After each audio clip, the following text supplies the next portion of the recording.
श्री कृष्णा श्रीमद् भागवत कथा महापुराण दशम स्कंद 48वां अध्याय। कृष्ण जी का कुब्जा तथा अक्रूर के घर सत्कार। जिस दिन श्याम सुंदर ने कुब्जा को अपने घर पर आने का आश्वासन दिया था, उस दिन से वह प्रतिदिन श्री श्याम सुंदर जी के आगमन की प्रतीक्षा किया करती थी। एक दिन उन्होंने यह विचार किया कि हमने कुब्जा को यह वचन दिया था कि हम कंस को मारकर तुम्हारे घर आएंगे, तो अब तक उसके घर नहीं जा सके। अब उसके यहाँ अवश्य चलना चाहिए। ऐसा निश्चय करके श्याम सुंदर उद्धव को साथ ले कुब्जा के घर जा पहुंचे तो उसका रत्न जड़ित महल जगमग जगमग कर उठा। जब कुब्जा ने अत्यंत प्रसन्न होकर श्री कृष्णचंद्र जी को रत्न जड़ित चौकी पर बैठाया और वह मुरली मनोहर के चरण कमलों को अपनी गोद में रखकर बड़े प्रेम से दबाने लगी, फिर चरणामृत ली, उत्तम से उत्तम वस्त्र आभूषण पहना, शरीर में सुगंध लगाई, 36 प्रकार के व्यंजन सामने रखकर भोजन कराया। इसके बाद उन्हें रतन जड़ित पुष्प शैया पर शयन कराकर स्वयं भी 16 श्रृंगार करके उनके समीप जा पहुंची। हे परीक्षित, जिस पद को बड़े बड़े योगी तथा ऋषि मुनि भी सहज में प्राप्त नहीं कर पाते, उसे कुब्जा ने केवल एक दिन चंदन लगाकर सहज में ही प्राप्त कर लिया। अपना मनोरथ प्राप्त करने के उपरांत कुब्जा ने श्री कृष्णचंद्र जी से हाथ जोड़कर कहा, हे स्वामी, आपकी इस मोहिनी झांकी को देखने की अभिलाषा मुझे हर समय बनी रहती है, अतः मैं चाहती हूँ कि आप कुछ दिनों तक यहीं रहें। यह सुनकर श्याम सुंदर ने कहा, हे कुब्जा, तू जब भी मुझे याद करेगी तभी मैं तेरे पास आ जाया करूंगा। कुब्जा से इस प्रकार कहकर श्याम सुंदर वहां से चले आए। हे परीक्षित, कुछ दिन पश्चात श्री कृष्णचंद्र जी ने बलभद्र जी से कहा, भैया, आपने अक्रूर के घर जाने का वचन दिया था परंतु आज तक नहीं गए, इसलिए आज उसके घर चलकर उसे हस्तिनापुर भेजें और वहां से युधिष्ठिर आदि अपने भाइयों का समाचार मंगावें। तब बलभद्र तथा उद्धव को साथ लेकर भगवान अक्रूर जी के घर पहुंचे। अक्रूर ने उन्हें देखकर बहुत प्रसन्न होकर उन्हें से चरणों से लिपट कर उन्हें प्रणाम किया। श्याम सुंदर ने उसे अपने हृदय से लगा लिया। अक्रूर जी ने उन्हें रत्न जनित चौकी पर बिठाकर उनके चरण पखारे, फिर घर में सुगंधित धूप जलाकर 36 प्रकार के भोजन सामने रखे। वहां उद्धव सहित दोनों भाइयों ने बड़े प्रेम से भोजन किया। फिर पान, इलायची आदि देकर वह दोनों भाइयों को च्यवन ढुलाने लगे।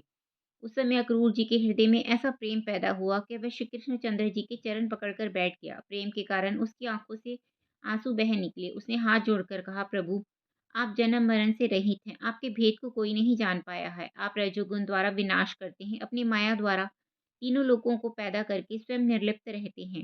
हे दीनानाथ, संसारी महामाया में फंसने वाले मनुष्य तो आपकी कृपा के बिना मुक्ति प्राप्त नहीं कर पाते।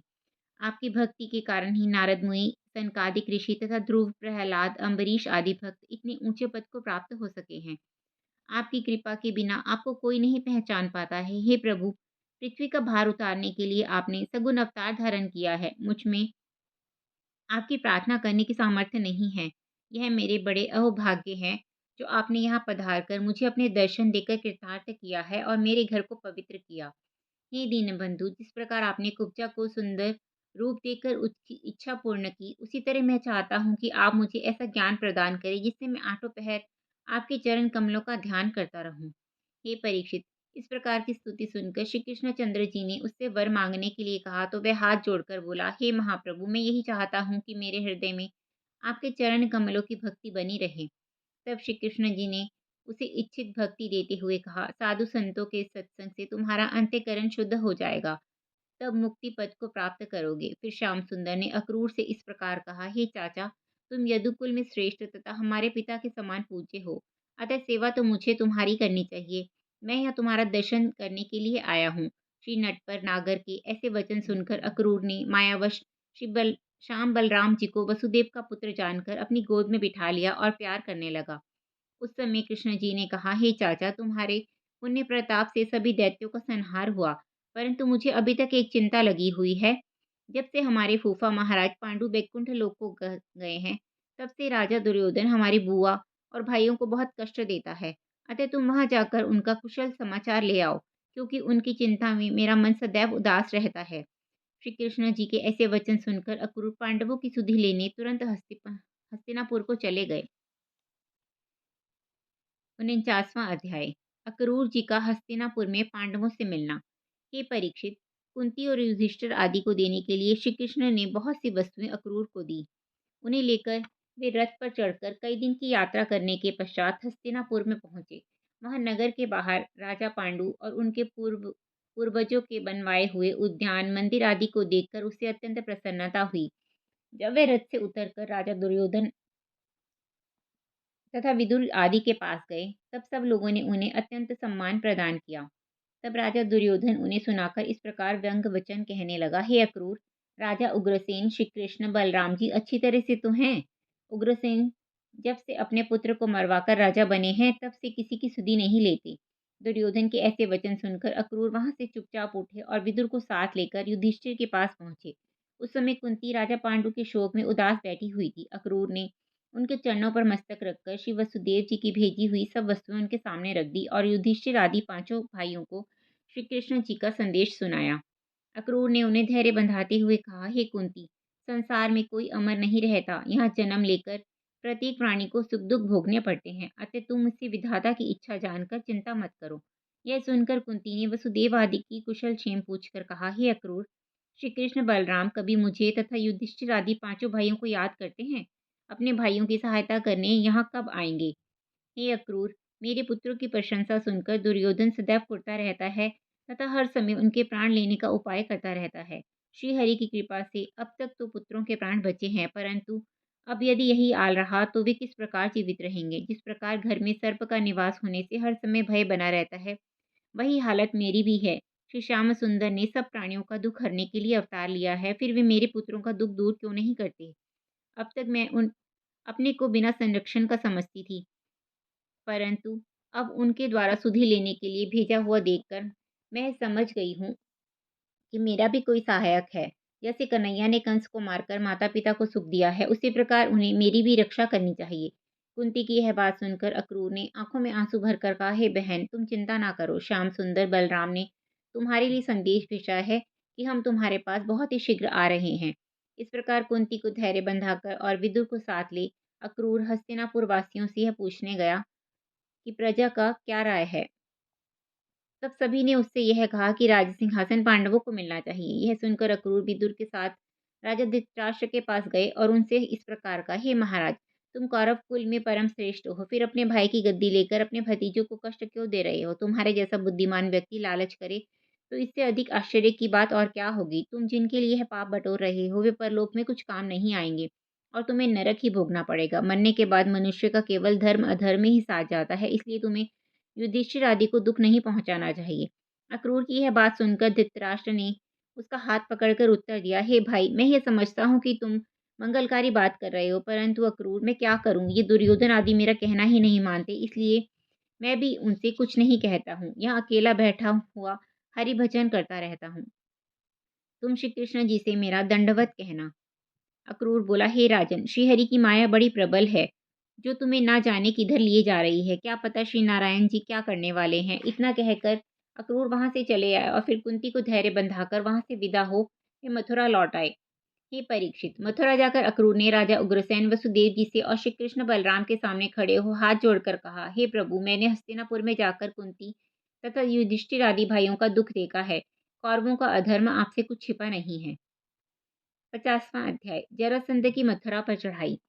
श्री शुक्रदेव जी बोले, हे परीक्षित, राजा उग्रसेन के राज्यकाल के समय मथुरा में कोई प्राणी दुखी नहीं था, परंतु कंस की अस्थि एवं प्राप्ति नामक दोनों स्त्रियां अपने पति के वियोग में अत्यंत दुखी रहती थी। एक दिन वे दोनों रथ पर चढ़ अपने पिता जरासंध के पास पहुंची और उन्होंने रो रो कर सब समाचार उसे सुनाए। उसने जमाई कंस की मृत्यु का हाल सुनकर जरासंध ने अत्यंत क्रोध करके अपने सभासदों से कहा कि यदुकुल में ऐसा कौन वीर प्रकट हुआ है जिसने कंस जैसे परम शक्तिशाली राजा को मार डाला है। मैं आज यह प्रतिज्ञा करता हूँ कि यदि मैं रामकृष्ण को जीवित बांधकर ना ले आऊं तो मेरा नाम जरासंध नहीं। हे परीक्षित, जरासंध को यह वरदान प्राप्त था कि वह अपने सिर के चारों ओर जितनी बार घुमाकर गेंद फेंकता था, उतनी ही योजन की दूरी पर जाकर वह गदा शत्रुओं को नष्ट कर देती थी। अतः उसी घमंड में जरासंध ने अपनी सहस्त्र मन भारी लोहे की गदा को 100 बार घुमाकर मगध देश से 100 योजन दूर बसी हुई मथुरापुरी पर फेंका। श्री कृष्ण जी ने अपनी गदा फेंककर उसकी गदा को मथुरापुरी के बाहर ही गिरा दिया। यह देखकर जरासंध आश्चर्यचकित होकर विचार करने लगा कि जिसने मेरी गदा को इस प्रकार रोक दिया, वह युद्ध किए बिना नहीं मारा जाएगा। ऐसा निश्चय करके उसने अपने अधीनस्थ सभी राजाओं को बुलाकर भेजा तदुपरांत 23 दल में 10,000 हाथी, 23,800 रथ, 66,000 घुड़सवार, 1,09,350 पैदल सिपाही, इस प्रकार 2,09,030 योद्धा होते हुए इस सेना को साथ लेकर जरासंध ने मथुरा नगरी की ओर रुख किया और उसे चारों ओर से घेर लिया। उस समय दशों दिक्पाल तथा संपूर्ण देवता भय के मारे कांपने लगे। उस भयानक सेना को देखकर सब मथुरावासी अत्यंत भयभीत हो श्री कृष्ण जी के पास पहुंचे और उनके हाथ जोड़कर इस प्रकार कहने लगे, हे दीनबंधु, जरासंध ने मथुरापुरी को चारों ओर से घेर लिया है, अब क्या होगा?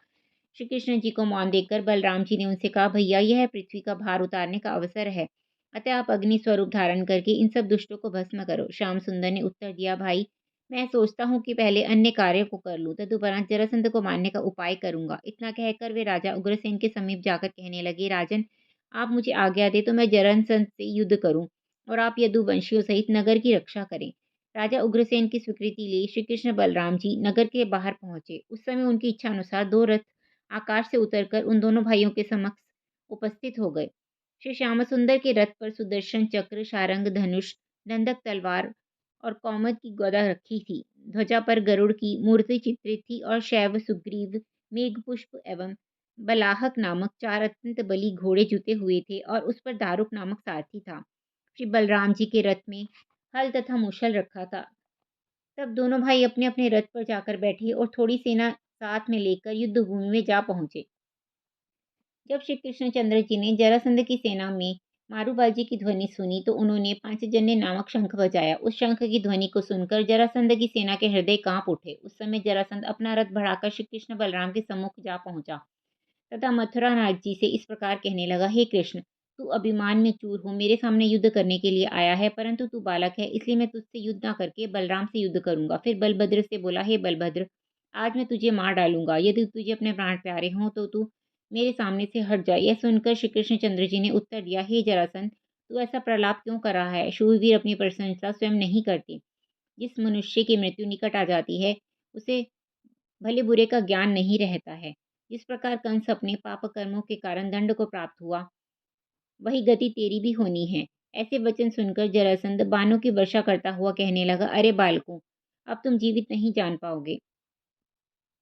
मैं तुम दोनों को अभी मारे देता हूँ और जहाँ राजा कंस आदि गए हैं वहीं तुम्हें भी भेजे देता हूँ। तदुपरांत उसकी अंधाधुंध बाण वर्षा से श्री श्याम और बलराम जी का रथ ऐसे ढक गया जैसे बादलों में सूर्य छिप जाता है। तदुपरांत जब जरासंध ने श्री कृष्णचंद्र जी की सेना का संहार करना चाहा, उस समय दोनों भाई अपने अपने रथ दौड़ाकर उसकी सेना पर इस प्रकार टूट पड़े जिस प्रकार हाथियों के झुंड पर सिंह टूटता है।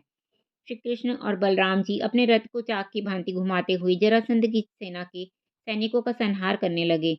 तब चारों ओर हाहाकार मच गया। जरासंध की सेना उन दोनों भाइयों को घेरे हुए थी। उस समय देवतागण यह दृश्य देखते हुए श्री मथुरानाथ जी के मंत्र पढ़ रहे थे। हे परीक्षित, उस समय श्री कृष्ण जी ने अपने धनुष पर चढ़कर ऐसा बाण छोड़ा जिसमें से सहस्त्रों बाण निकलकर जरासंध की सेना का संहार कर रहे थे। ढाई घड़ी के अंदर ही जरासंध की संपूर्ण सेना वाहनों सहित नष्ट हो गई। जरासंध के अतिरिक्त कोई भी शूरवीर जीवित न बचा। युद्ध स्थल में रक्त की नदी बहने लगी।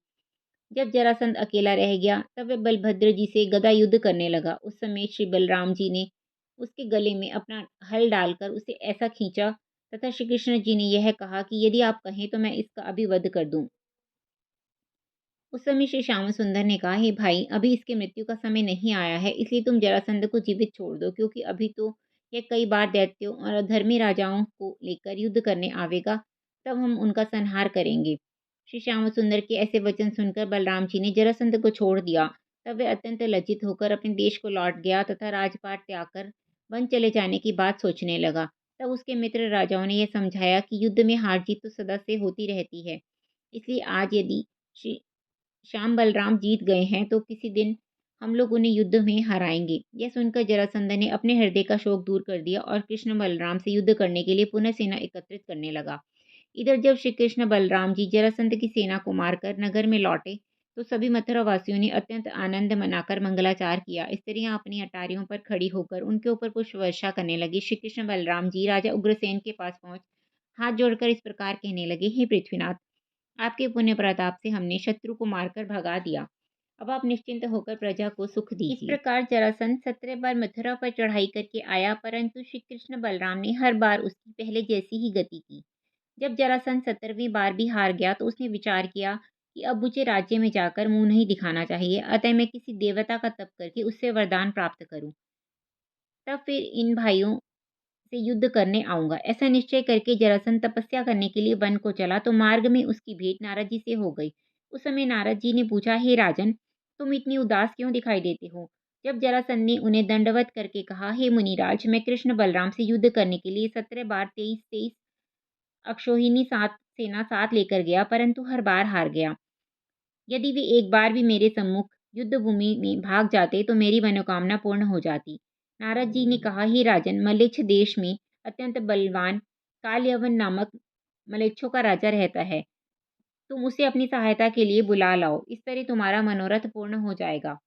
तब जरासंध बोला, हे प्रभु, आप सब स्थानों पर एक क्षण में ही पहुंच सकते हैं, इसलिए आप मेरे ऊपर कृपा करें और वहां जाकर उसे मेरी सहायता के लिए बुला लावे तो मैं आपका बड़ा एहसान मानूंगा। यह सुनकर नारद जी तो कालयवन के यहाँ चले गए और जरासंध अपने घर आकर पुनः सेना एकत्रित करने लगा।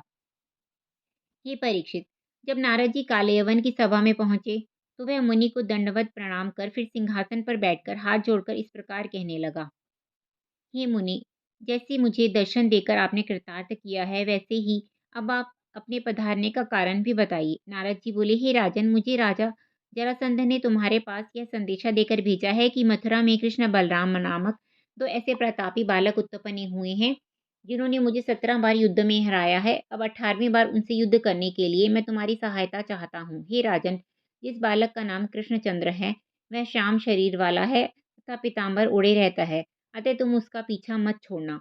नारद जी के ऐसे वचन सुनकर कालयवन ने प्रसन्न होकर यह सोचा कि यदि ऐसे शक्तिशाली राजा ने हमें अपनी सहायता के लिए बुलाया है, इसलिए हमें उसका साथ अवश्य देना चाहिए। यह निश्चय करके कालयवन ने नारद जी से कहा, हे मुने, आप जरासंध से जाकर यह कह दीजिए कि मैं अपनी सेना लेकर मथुरा पहुंच रहा हूँ, उधर वह भी अपनी सेना लेकर वहां पहुंच जाए। यह सुनकर नारद जी ने जरासंध के पास आकर सब हाल कह सुनाया। हे परीक्षित, कालयवन अपने साथ 3 करोड़ मलेच्छों की सेना लेकर मथुरापुरी में आ पहुंचा। उसके साथ जरासंध भी मथुरा को आया। जब मथुरावासियों ने कालयवन की सेना को देखा तो वे सब लोग भयभीत होकर थरथर कांपने लगे। उस समय श्याम सुंदर ने बलराम जी से कहा, हे भैया, अब क्या उपाय करें? कालयवन ने अपनी सेना लेकर मथुरापुरी को घेर लिया है और जरासंध भी उसके साथ में है। यह सुनकर बलराम जी बोले, आप जो उचित समझे वह करें। तब श्रीहरि ने समुद्र का स्मरण किया। जब वह आ गया तब उसे आज्ञा दी कि तुम 12 योजन पृथ्वी अपने बीच में नगर बसाने को हमें दो, हम वहां अपनी पूरी बसावेंगे। श्री मुरली मनोहर की आज्ञा अनुसार जब समुद्र ने स्थान दे दिया कि तुम ऐसा नगर बनाओ जिसमें मथुरा वासियों सहित सभी ब्रजवासी सुखपूर्वक रह सकें, तब विश्वकर्मा ने वहां द्वारिका नामक एक ऐसी पुरी बसा दी जिसका परकोटा सोने का बना हुआ था और सभी भवन स्वर्ण निर्मित एवं रत्न जड़ित थे। वापी कूप, तालाब, सरोवर, उद्यान आदि सब बनाकर चारों वर्णों के रहने के लिए अलग अलग स्थान बनाए तथा सेना, रथ, घोड़े, हाथी आदि के लिए भी स्थान बना दिए। उस समय वरुण देवता ने श्याम कर्ण घोड़े, कुबेर के श्रेष्ठ रथ और रत्न आदि एवं इंद्र ने सुधर्मा नामक सभा को द्वारिकापुरी में पहुंचा दिया। इतना हो जाने पर श्री कृष्ण जी ने योग माया को बुलाकर यह आज्ञा दी कि मथुरा वासियों को गो, घोड़े, हाथी, सब पशुओं तथा सब वस्तुओं सहित रातों रात द्वारिकापुरी में पहुंचा दो। श्री श्याम सुंदर की आज्ञा अनुसार योग माया ने सब लोगों को जो रात में नींद में सो रहे थे एक क्षण में ही मथुरापुरी से उठाकर द्वारिकापुरी में पहुंचा दिया। वहां समुद्र का शब्द सुनकर जब मथुरावासी चौंक कर नींद से जागे तो वे अत्यंत अचंबा मानकर आपस में कहने लगे कि यह समुद्र कहाँ से आ गया। जब उन्होंने उस स्थान को मथुरा की अपेक्षा अधिक उत्तम देखा तो सब लोग प्रसन्न होकर श्री मुरली मनोहर की प्रशंसा करने लगे। 51वां अध्याय, मुचुकुंद द्वारा कालयवन का भस्म होना। श्री शुकदेव जी ने कहा, हे राजन, जब श्री मथुरानाथ जी सब लोगों को द्वारिका भेज चुके तो प्रातःकाल अकेले ही बलभद्र जी को छोड़कर पीताम्बर पहने कालयवन के सम्मुख जा पहुंचे। नारद जी के कथनानुसार जब कालयवन ने उनमें संपूर्ण लक्षण देखे तो विचार किया कि इस पुरुष ने राजा जरासंध की सेना को मार डाला होगा, परंतु यह इस समय बिना शस्त्र के ही पैदल मेरे सामने आया है, अतः स्वयं शस्त्र धारण कर इससे युद्ध करना उचित नहीं है। यह सोचकर कालयवन अपने रथ से कूद पड़ा और श्री श्याम सुंदर के पास जा पहुंचा। उस समय श्री कृष्णचंद्र जी ने एक तो उसे मलेच्छ जानकर स्पर्श करना उचित ना समझा, दूसरे उन्हें देवताओं का वरदान सिद्ध करने के लिए मुचुकुंद को भवसागर से पार उतारना था। इसलिए वे कालयवन को अपने निकट आते देखकर वहां से भागने लगे। यह देखकर कालयवन अत्यंत अभिमान पूर्वक उन्हें पकड़ने के लिए पीछे पीछे दौड़ता हुआ इस प्रकार कहने लगा, मुझे कंस तथा जरासंध मत समझना, मैं संसार में यदुवंशियों का वंश तक नष्ट कर दूंगा। हे कृष्ण, योद्धाओं का रणभूमि से पलायन करना लज्जाजनक होता है। मैं युद्ध करने आया हूँ, इसलिए क्षण भर ठहरकर मुझसे युद्ध करो। कि परीक्षित, इस प्रकार कालियावन ने बहुत दुर्वचन कहे, परंतु श्री श्याम सुंदर उसका उत्तर न देकर भागते गए। इस प्रकार श्री कृष्ण जी के पीछे पीछे कालियावन बहुत दूर तक दौड़ा चला गया। आगे श्री कृष्ण जी गंधमादन पर्वत की उस कंदरा में प्रविष्ट हुए जहाँ राजा मुचुकुंद सो रहा था। वे उसे अपना पीताम्बर ओढ़ाकर छिपकर खड़े हो गए। जब कालियावन दौड़ता हुआ आया और पीताम्बर ओढ़े हुए मुचुकुंद को देखा तो उन्हें कृष्ण समझकर उसने अत्यंत क्रोधित होकर एक लात मारी और उसका पीताम्बर खींचकर कहा, अरे मूर्ख, यहाँ आकर सोने से तू मेरे हाथ से नहीं बचेगा। हे परीक्षित, जब राजा मुचुकुंद की निद्रा भंग हुई और उसने कालियवन की ओर देखा तो दृष्टि पड़ते ही कालियवन जलकर भस्म हो गया। परीक्षित ने पूछा, हे प्रभु, वह परम तेजस्वी मुचुकुंद कौन था और कंदरा में किस लिए सो रहा था?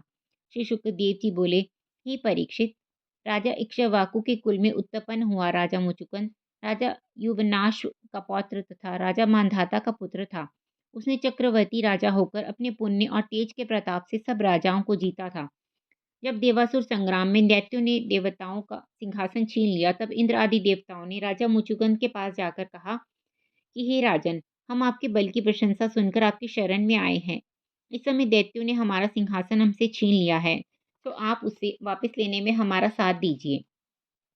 जब मुचुकुंद ने देवताओं के साथ जाकर दैत्यों से युद्ध किया, जब राजा को लड़ते लड़ते कई युग बीत गए और स्वामी कार्तिकेय जी देवताओं की सहायता करने के लिए आ गए, उस समय देवताओं ने राजा मुचुकुंद से यह कहा कि हे राजन, आपने हमारे लिए बड़ा परिश्रम किया। अब हमारी रक्षा करने के लिए स्वामी कार्तिकेय जी आ गए हैं, अतः आप विश्राम कीजिए तथा जो वर चाहें वह हमसे मांग लें। यह सुनकर मुचुकुंद ने कहा, आप मुझे कोई ऐसा एकांत स्थान बताइए जिससे मैं जाकर सो सकूं। यह देवताओं ने प्रसन्न होकर कहा कि आप गंधमादन पर्वत की कंदरा में जाकर शयन करें। हम आपको ऐसा वरदान देते हैं कि जो व्यक्ति आपको आकर जगावेगा वह आपकी दृष्टि पड़ते ही भस्म हो जाएगा। राजा मुचुकुंद उस कंदरा में जाकर सो गया। श्री मथुराधीश जी को इस भेद का पता था, इसलिए उन्होंने देवताओं का वरदान सत्य सिद्ध करने के लिए कालयवन को मुचुकुंद की दृष्टि से भस्म करा दिया। तत्पश्चात स्वयं प्रकट होकर मुचुकुंद को दर्शन दिया। उन्हें देखकर मुचुकुंद ने दंडवत करते हुए कहा, प्रभु, जिस प्रकार आपने इस महा अंधेरी गुफा में आकर तप को नष्ट कर दिया, उसी प्रकार अब अपना नाम तथा भेद बताकर मेरे अंतःकरण का अंधकार भी नष्ट कर दीजिए। तब श्री कृष्ण जी ने कहा, हे राजन, मेरा नाम, जन्म, कर्म तथा गुण बहुतेरे हैं, पर इस बार मैंने वसुदेव के यहाँ जन्म लिया है। मेरा नाम वासुदेव पड़ा है। मैंने कंस को मारकर पृथ्वी का भार उतारा है, राजा जरासंध को 17 बार हराया है। यह कालियवन भी 3 करोड़ मलेच्छों की सेना लेकर मुझसे लड़ने के लिए आया था, सो तुम्हारी दृष्टि से जलकर भस्म हो गया। श्रीहरि के मुख से ऐसे वचन सुनकर मुचुकुंद ने हाथ जोड़कर कहा, हे प्रभु, आपकी माया अत्यंत प्रबल है। आप निर्गुण तथा निराकार होने पर भी अपने भक्तों को सुख देने के लिए सगुण स्वरूप धारण करते हैं। हे प्रभु, मैं नींद में सोए हुए रहने के कारण आपका ध्यान नहीं धर पाया। मुझे यही चिंता है कि मैं इस संसार रूपी अंधकूप से किस प्रकार बाहर निकलूंगा। राजा मुचुकुंद के ऐसे वचन सुनकर श्री कृष्ण जी ने कहा, हे राजन, तेरे ज्ञान को धन्य है, हम तुझसे अत्यंत प्रसन्न हैं। हे राजन, तूने पृथ्वी को जीतने में बहुत हिंसा की है, इसलिए बिना तप किए तेरा पाप दूर ना होगा, सो तू उत्तर दिशा में जाकर तप कर। तब राजा मुचुकुंद श्रीहरि की को दंडवत करके जब गुफा से निकला और ब्रज में बदरी वन में जाकर तप करने लगा, तब वहाँ हरि भक्त की महिमा से मृत्यु के उपरांत मुक्ति को प्राप्त हो गया। जय श्री कृष्ण।